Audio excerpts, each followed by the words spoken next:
Hey everybody, welcome to episode 2 of the One Day at a Time Gambling Addiction podcast. Today I have with me a very special guest. His name is Colin. We've met through Gamblers Anonymous meetings, and today we're going to be talking about his lived experience with gambling harm, as well as touching on my own experience as well. So the point of this podcast is to talk about how technology is enabling us to be able to gamble easier than ever before, gamble more than ever before, and it's becoming something that people are doing younger than ever before.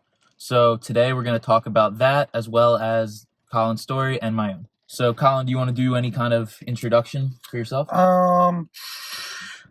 For me, you know my story, but I pretty much started gambling when I was, I want to even say like 14.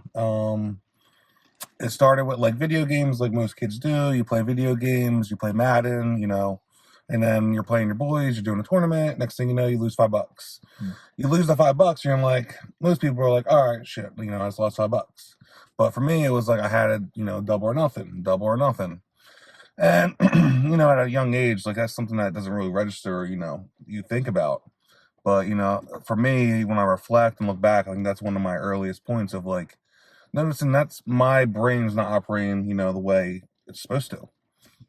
And then we progress. I was working at UPS when I was 18, 19, and that's when my supervisor introduced me to, like, not introduced me, but he had like a bookie, and he like one day was like, do you want to put anything on this football game? So I put like $25 on it, and then that's pretty much the start of it. I was hooked from that day, and then sports betting pretty much my entire life since. There's something about it that just linked me. I thought I played sports my entire life. So, when you play sports your entire life, you go under the idea that you know what you're doing. You know what you're talking about. You watch it, you play it. So you feel like you have an inside, like trait. You know better than the average Joe. Turns out I actually wasn't bad at it, but the problem was I just couldn't stop. Some people will like pick their spots. I just couldn't, first half, second half, Hawaii at 11 o'clock. It's, you know how it is. There's just no end. And that's pretty much how I started, and, got to the point to where I just had to stop. So one thing that you touch on is like with sports betting specifically, not talking about casino games with fixed odds, but with sports betting where the odds on the game vary based on the matchups, there is a feeling like you could be good at it if you studied it, if you had a good knowledge base about it. Where do you think you would draw the line for where your sports betting experience started going badly? I think when I had to start hiding it from people. And when I say hiding, I mean it could be anywhere from like the amount that I was betting. I would tell someone I was betting, 50 or $100, and really it was 200, it was 250, it was 300. That's when I realized that people around me were starting to realize that what I was doing was problematic. So slowly but surely I started to hide it from people, and as it went on, more and more people I hid it from, to the point where I hid it from everyone. And I hid it from everyone for a long time. And I think that's where it got so bad, because we touched on it before we started that, like, with alcoholics or drug addiction, you can outright see it. Like, if you are an alcoholic and you walk in the house and you're drunk, you can smell it, you can see it, the way they act. With gambling, you can do it in isolation, you can do it around people, and no one has any idea. And when you gamble as long as we do, what I've realized in the last few months too is it makes you mask your emotions some, to where, like, I got to the point where I couldn't even celebrate a win of life, or express myself with highs and lows, because I was so used to hiding my emotions of, when I won I couldn't celebrate it, and when I lost I couldn't show frustration because no one knew. So that like transpired to my whole life too, where like I felt like I couldn't, my feelings got so congealed, or I don't even know what the word I'm looking for is, but like I couldn't express myself in any facet of life because I was so used to staying in that middle range where I couldn't celebrate highs and I couldn't mourn or show frustration. I think, yeah, you make a good point there. I think that a lot of the stories I've heard about gambling addiction, it starts out as I was gambling with friends. Someone that I knew got me into it. I would go to the casino with friends. And then with the people that become addicted gamblers, you see that they just continuously start to go and do the gambling or go to the casino more alone. And that's where the hidden aspect comes from. And I think that something that's like really dangerous about it is like you start to lose sight of why you even started to gamble. Now it just becomes a habit, a repetition. For me, it became my personality, and I think that it can just spiral into this thing where you're going because that's what you do, where in the beginning you were going because it was something to do with your friends. And that's the slippery slope about gambling, because there's millions of people out there who can gamble normally and can go to the casino with $100, play a little bit, but there's also millions of people like us that we lose sight of why we even started, and we're just chasing after this dream or this dream world that doesn't make sense. And it's like, I resonate so much what you just said too, because it's like, you know, when you do it as long as I did, it almost becomes, like you said, your personality. Like when I stopped, it was like, you know, I stopped so many times, you know, different points in my life. I came in, I changed my bet date, X, Y, and Z, but like I lost sight of why I originally started. And I think you know, as most sports gamblers, you know, when you start, you enjoy it. You have fun watching the game, you know. It got to the point where it wasn't enjoyable at all. It was just something that I've done for so long. It was part of like my routine. Like it was part of my life. And now that's a scary part. That is a slippery slope you're talking about, because, you know, once you get to that point, it's very hard to come back. For you, what was the point that was the strongest reason that you were like, all right, I have to get my stuff together. Got to get this together now. Was there one specific event? There was different parts of my life where, you know, I thought I was done and, you know, I've had enough. It gets to the point to where it's so unenjoyable. It's literally almost like a job. Like it's so part of your own life. It's so fixated on your mind that it's like you don't even want to do it, but you can't stop. And I think it was different points in my life. I mean, different things, you know, they always say you're not ready till you're ready. You know, you come in for your family member, you can come in for your significant other, you come in for anyone, but you won't be ready till you are ready. And I truly think it does take you to hit rock bottom to realize that you have no more other options. You have nothing else to do besides, you know, get help. And for me, there was different points. I mean, there was, throughout my life, there was points where I was with my, you know, ex at the time, and I got to the point where it hit so bad that I actually had to end up telling her that, you know, I was a compulsive gambler and I lost money. And that was, you know, she didn't know. I hid it from her for, you know, almost like 2 years at that point. And, you know, there's going to be emotions that come with that on her end, which rightfully so. You know, we hide someone from someone you're with for so long.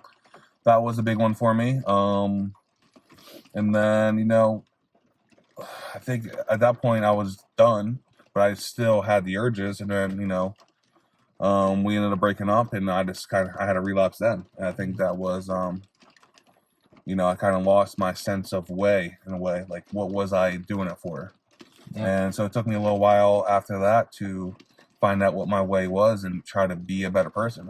To this day, I'm not, you know, I still think about it, and, you know, but I'm just trying to figure out what makes me happy and, you know, do it for myself. Because, you know, when you come in, I remember when I first came in, it wasn't for me. It was for my family. It was this, and, you know, now I'm doing it for me, and, you know, not for my relationship, not for what I think would make me happy. It's for me and trying to be fully happy. And I think for me, I know that life that makes me happy, where I can sleep, I can look in the mirror and be happy, is something where it is not gambling. And that's what I'm striving for. And it's a process. It still is. You know, I still struggle daily, and just trying to create new habits. Like, I know you're big on habits. We talk about it a lot. And just trying to find things to supplement my negative habits with positive habits that, you know, fill me in a way that, you know, obviously gambling did or was, or, you know, just find a way to, you know, find happiness. The thing that you said that really stuck out to me there was like this sense of gambling as a purpose, and it was something that was providing purpose when you were doing it, but then obviously we all end up losing sight of it. And I think that another thing that you mentioned that was really impactful was that, like, to get better, to battle against this addiction, it really has to be for yourself, because we've seen it. We attend the same Gamblers Anonymous meeting, and we see people come and go quite often. And I think that a lot of the people that come in and then immediately go are the ones that have a support person with them. And that's not to say that you shouldn't find a support system, but it's that if you're not doing this process of trying to quit the addiction for yourself, you're only going to last so long until you feel like you've satisfied the other person's requirement. So for me, at least, when I started coming, I didn't have my parents saying that I needed to be going, but that's why I started going to therapy. They said, we feel uncomfortable financially supporting you unless you start to get help for this. And God bless him, but my therapist, he doesn't always find exactly what I'm feeling. He's a great guy, very intelligent guy, but sometimes we're off base. So it wasn't until I came into Gamblers Anonymous for myself that I felt like it truly made a difference. And the difference comes from hearing stories from people like you. It's not necessarily the 12-step program for me, but from hearing and having these conversations. Yeah, and I think, I remember when you first came in, and hearing your story, your first day, really resonated with me because everything that you said I experienced, or, I remember you talking about Venmo, and, it's just Could you dive a little deeper into that? Yeah, so I remember your first day you came in, you were talking about Venmo and how Venmo, it allows you to either deposit or send money on a Saturday, and it won't go through till Monday. So as a gambler, that gives you the mindset of be like, all right, I have 2 days to either find, come up, or win this money to cover my losses. And what we do as gamblers is, if we lose, we're not gonna be like, there's that $200. I guess I'll just wake up and do an overdraft. We take another 200 and then do it and do it and do it to either get out of it, or the hole is so insurmountable that we just submit and there's nothing else that we can do because we tried and tried and tried again, and it just wasn't enough. And I think that's something that enables, gamers. Obviously, we enabled ourselves. We're the ones that are depositing, and we're the ones that are doing it. Yes, but I think it is it's a hard thing because once you get into that mindset, you do it once, you're going to do it again, and you're going to keep doing it, and then you can get out of it once, you can get out of it twice, but you're going to get yourself in a hole that you can't get yourself out of. Right. And you can say you have $200 in your account.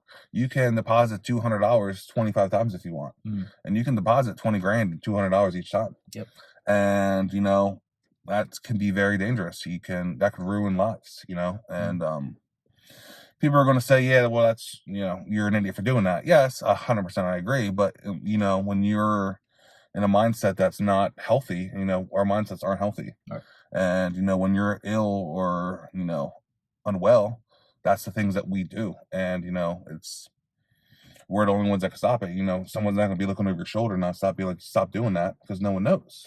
Yeah. And I think that's a problem, and that's something I experienced as well.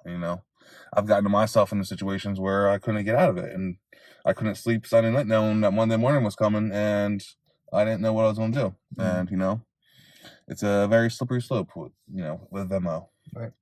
That's one example of how technology, the reality of just today's environment, is enabling us to place more bets. And it's not, in my opinion, it's not the responsibility of the banks to fix that, to say, all right, we're cutting you off after one, because at the end of the day, it's like a banking day, holiday banking off day error that we're taking advantage of as gamblers. This is something that didn't exist for people who were gambling maybe, say, even 10 years ago. Because now we're using these apps and these systems that are taking advantage of these technological loopholes that banks didn't have to worry about. It's not their responsibility, but they didn't even have to think about it before. Now it's like we're finding so many ways as addicts, as gamblers, to get around the roadblocks that exist in our way, that we need to have conversations like this to spread awareness and to stop people. I hate to think that we're telling people how to do something. Yeah. But we need to really hit home the point that this is really dangerous, and this can end up screwing up your life. Oh, 100%. And there was one of our guys in the meeting talk about how back in the day, it was so hard to get, a loan. Now there's payday loans, they're out there, and you can get yourself $1,000 downloading an app. And it's like a payday loan, so you pay back your paycheck, whatever. But, that's the same thing. You can easily, as gamblers, we can find money whenever we need it. It's very you're in a pinch, we can always squirm our way out of it.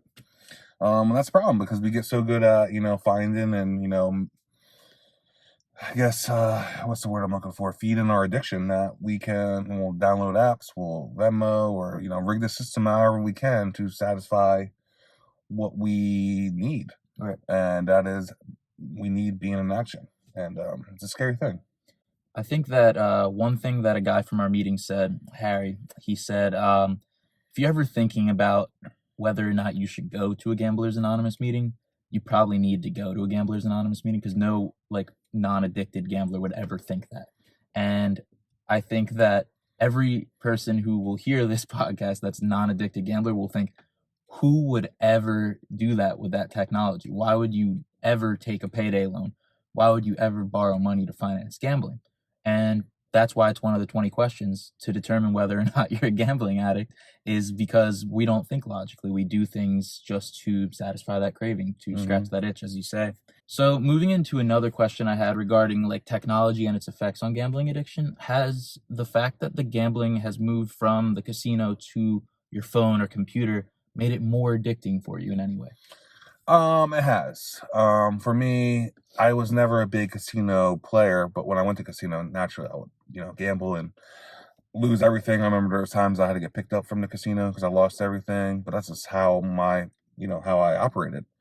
But for me, the phone was a big component. For me, I had a bookie for the longest time, so it was always on my phone, even though it was sending the text or whatever. But there was times when I got into the FanDuel, and it's a very, very addictive when it's on your phone, because your average Joe can open the phone on a Sunday at noon and put a couple of long shot parlays in for $5, and I'm like, oh, okay, that was fun.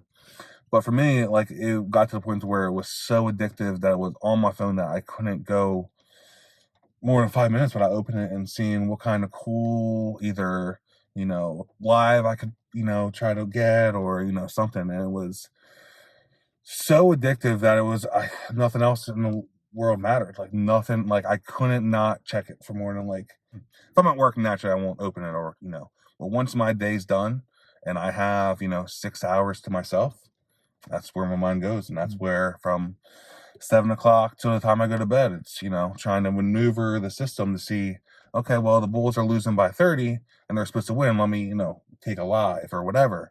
It's very scary, because it's very time consuming, mentally consuming. It's all I could think about. One thing that drew me to gambling on the phone and it made it more addictive was for sports specifically. When you would place a bet, there would always be some kind of graphic that would show you the current score, the time left in the game, something like that. So for tennis, cash out option as well. Exactly, making it oh, I could place this bet and then immediately cash it out, and then the cash out's not high enough, so you're like, I gotta wait, and then you end up losing. Then it goes away, and then you're shallow. Of course, but yeah, one thing that was really tempting about it for me was if you look at tennis scores, the individual games of a tennis match, they move very quickly, because it's realistically it's first to 4 points, win by 2. But you can place bets now to say who's going to win this point. And the number of bets that you can place as a compulsive gambler, as a gambling addict, is through the roof now, compared to what it was, say, 10 years ago, when you'd place a pregame. Even if you could find a live game bet, it would be one bet. Now you can make 30 bets in 30 seconds. Yeah. Really. Yeah, you can bet on the next at bat, the next strikeout. Right. You can bet on anything, which is if you don't have a problem. But my mindset too is, if you didn't have a problem, why would you be placing that looking for those many little holes? Yeah. So it's almost like they're catering towards this market, because I'm thinking about this for the first time. If you are a casual gambler, you're not going to be going into a random Phillies game, you know what, I really feel this next one's gonna be a strikeout. That's just not a normal way of thinking. But yeah, the apps have made it so easy and accessible to bet on anything. And Harry during our meeting says, I wanted to make it in today's market, because he could only do, like you said, before a game, and there was no even half times back then. So now, you went from full game to now halves and now quarters. Now you can do will this next at bat be a home run? It's a wild time out there. It's gotten to the point where I think it's only going to get worse. Worse meaning more accessible and more in depth within each game. Like we're saying, marketing towards specific types of gamblers, but it's a worldwide phenomenon now as well, with these crypto casinos online, where you can turn on a VPN and be in any country in the world based on your IP address, and you can gamble. So that means that there's ways around things nowadays where you can gamble younger and younger.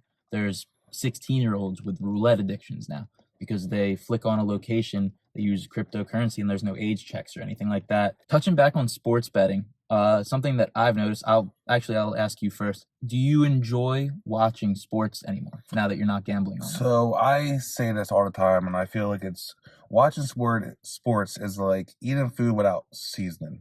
It just doesn't do it for me. Like I don't enjoy it anymore. And growing up playing sports my entire life, I was like, oh, I love sports. I'm this, that, and the other.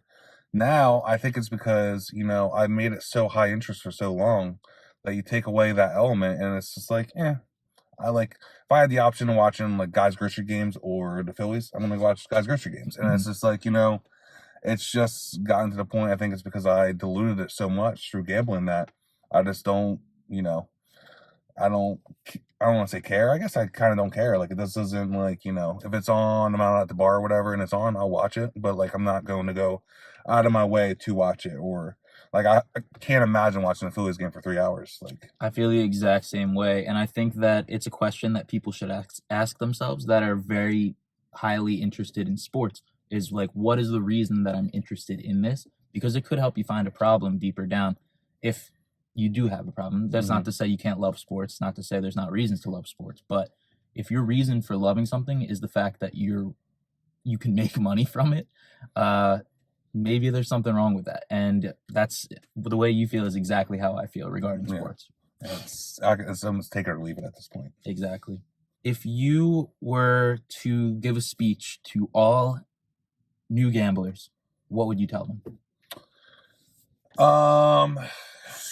That's a hard one because I've been through it all, I feel like, and I would just say it can get better, and it is a long road, and it's not an easy road by any stretch, and I still struggle with it daily, and it's to find some kind of inner peace, to find some kind of happiness, it has to be without gambling. And for me, gambling was such a big part of my life that I didn't want to give it up. Like it was who I was. And it's I would tell new gamblers is come on in, come to a meeting, and if you don't like it or think it's not for you, then wash your hands clean and go on. But you're gonna find there's other people like you and people who feel the way you feel. Because I remember for the longest time, I didn't understand why I felt the way I felt. And something that resonates with me greatly is I remember someone told me, why couldn't you just stop? And I tried to explain it, and no one understood it. And no one understood it till I came to a meeting, and I was around other people who were like me. Because most people can stop, and we can't. And so I would just tell new people, try to. I want to say come to a meeting, but at the same time, I don't want to force people's hand and be like, come here and you feel better, because it's not true. But there is help. So let me say this. If you are struggling, there is help out there, and there's places to find it, and there's people who are more than willing to help you. There's people in our meetings who go above and beyond and give you any kind of support that you need, and that's definitely what you need to knock this. It's a very baffling addiction, and it's a hard one to do on your own. I will say that. It's a very hard one to do on your own. I know you have a great support system. I have a great support system, and I can't imagine doing it without that support system. Friends, family, you need people on your side to help you with this, because it's a hard thing to shake. It is. Yeah. Then I have another follow-up, similar kind of question. Imagine you're walking down the street and you see a group of 3, let's call them 21-year-olds, and they're sitting on their phones, and you see that they're excited because it's one kid's birthday and he just turned 21, and they're downloading DraftKings. What would you say to that kid who's not ever gambled before? He's not addicted to gambling, but this is his first time experiencing the app. What would you tell him? See, for me, that's a hard one, because I don't like to tell people what to do or what to think. Sure. But I would just try to be self-aware. I like to think of myself as a pretty self-aware individual. And for gambling, I wasn't. I mean, in due time, become self-aware of your problem, but just try to monitor your thoughts and your expectations. I think monitoring your expectations is a big one. Because as gamblers, we always want to hit that $1 million parlay or that, hit that big win that never, comes. And I think it's just monitoring and having your expectations realistic. If you go into gambling thinking you're going to become a millionaire overnight and you're going to be this huge handicapper that wins every bet, you might be setting yourself up for failure in the long run. And I think, for me personally, I had that mindset that I was, smarter than your average bear, and I could, rate the system and, do this, do that, and, win a bunch of money, and I could, do this and do that, and that never came to fruition. It never did, never will. It's just how it goes.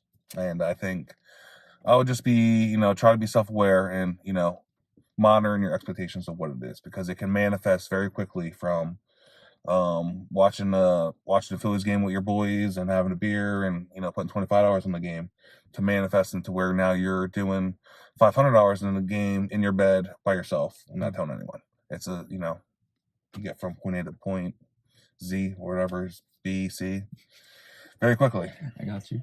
For someone who wants to quit gambling but just says that they love it too much to stop, is there anything that you could tell them to try to put into perspective the reality of the situation, or what would you think to tell them? That's another good one, because I loved it. It was something I did for more than half my life.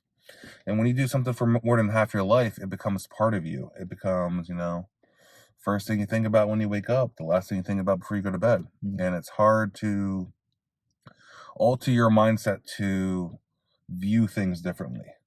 It's because it became too big for who you are, in a sense. Like, if it becomes your entire life, that's not a healthy way of thinking, because, while it can bring you happiness in that moment, you lose sight of everything. You lose sight of your family, your friends. You just become consumed with gambling.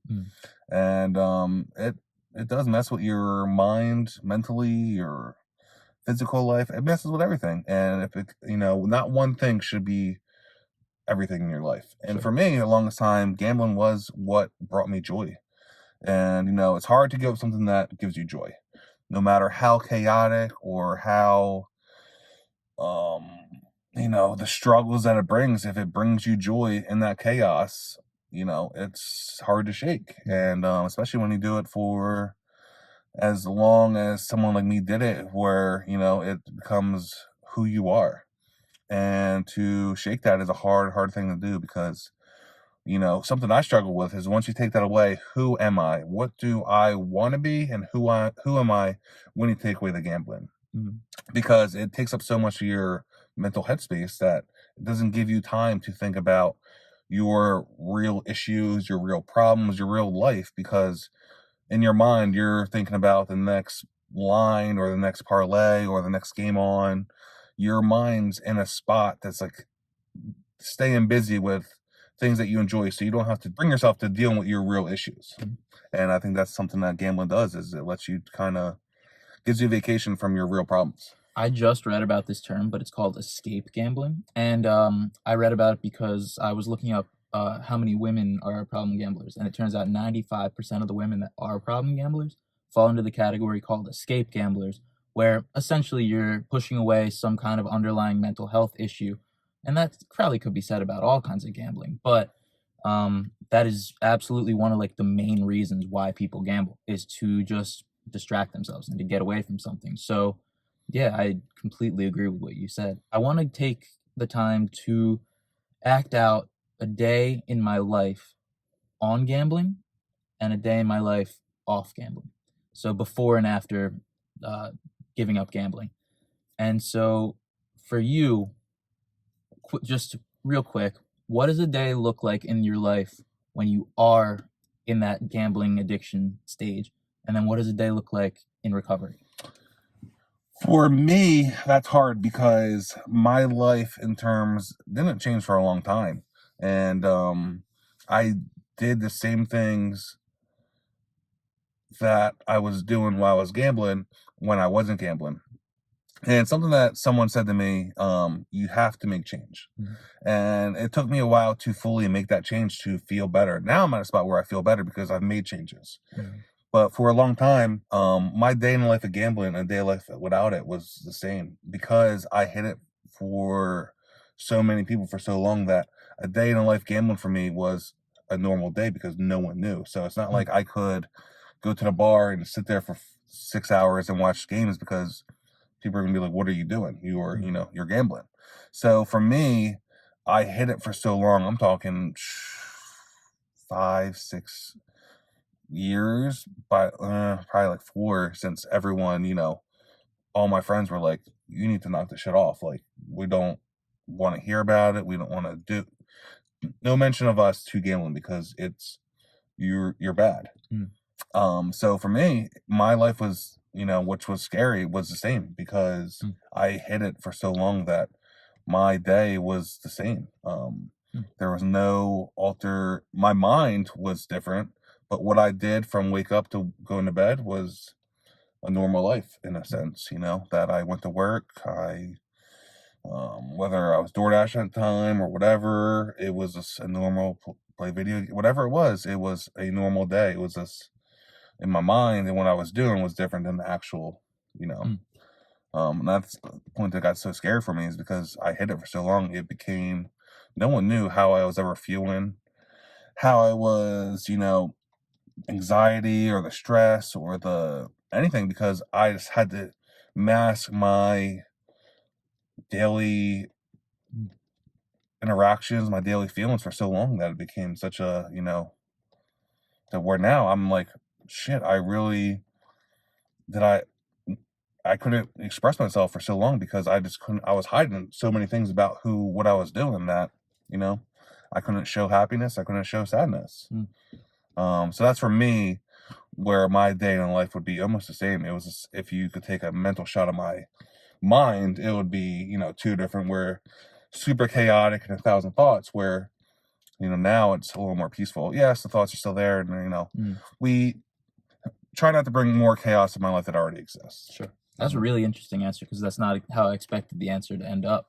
But yeah, if you stick with doing something so long, it just becomes your ingrained, like, physical actions, your hobbies. So I understand that. Wow. I love what you're doing here and trying to get awareness out Thank you. for people who are problem gamblers. And you're gonna find people who, need this channel and need this help, but you're gonna find people who, like me, who it might come across their phone or whatever and be like, that's definitely me, but I'm not ready. Right. But at least they know that you're there for when they are ready. Sure. And because I don't know about you, but I was very self-aware of who I was a long time before I was ready to come in. And I think that's with gambling, you're going to find people who are very self-aware of their actions and their behaviors and how they're not normal. And but gambling has become so normalized that it's a fine line. You can't watch a TV show for more than 2 minutes without a commercial about DraftKings or FanDuel. And I'm not saying it's not their problem. I mean, that's just the life that we live. And it becomes so normalized that, you have to be self-aware and realize that, if it can get a slippery slope. And some people don't have addictive personalities. And, they can gamble for, put $10 on a game that they go to and, not open the app for months. And that's good for them. That was never me, and I could never find enjoyment out of that. And that's the problem. So thanks for coming on today, Colin. I think that we touched on a lot of things that are actually really things that most people wouldn't think about. And they're things that, if you are thinking about, there's a decent chance that you're a compulsive gambler. Do you have any closing remarks or things that you would want to say to viewers who are maybe on the fence about whether or not they're a compulsive gambler? For me, if you think that you do have a problem, I don't want to say I don't know you, so I don't want to say you more than likely do. But if you feel like it's chaotic out there and you're losing control, talk to someone close to you, or even just come check out a meeting and see if it's for you. And if it could not be for you, and then you're like, all right, well, then I'm good. Or just talking to someone, because I know for me, I never talked to anyone. I, kept this so close to the chest that I was never able to express myself to anyone about how I was truly feeling. Even my closest support systems, never talk about it. And I think that's just how I operated. And I feel like a lot of gamblers do operate that way because, and when it gets to the point where you're compulsively gambling, which that means you're gambling a lot, which means you more than likely people are going to notice that, that's not how it's supposed to be. And if it gets to that point, you might have brewing an issue and something you might want to try to address before it gets to the point where it gets so bad and you're losing more and more control. Because that's what happened to me. It got way out of control way too quickly, and I couldn't stop it. It was almost like a snowball going downhill. And I wasn't ready to stop, so it just kept getting bigger and bigger, which made me stopping so much harder. So for anyone out there struggling, there is help out there. When you're ready for it, they'll be there for you. Awesome. Well said. Thanks for coming on, Colin. I know it's not easy to share stories about gambling addiction, as that's what I've been doing. And it can be a little nerve-wracking to get in front of a camera and talk about the things that have gone wrong in life. 100%. But only by doing it can someone who's watching, well, can we give the people that are watching the ability to not have to go through the same things and still learn from our experiences. So it's very brave and you're well spoken, and I really want to thank you for coming on because it's going to make a difference in someone's life. I appreciate it. And like I said, you having this platform and trying to make people's lives better as well as your own, because talking about it is therapy for you too. And if this reaches one person that's struggling and wants help, you did your job, and I applaud you for that. Thank you very much.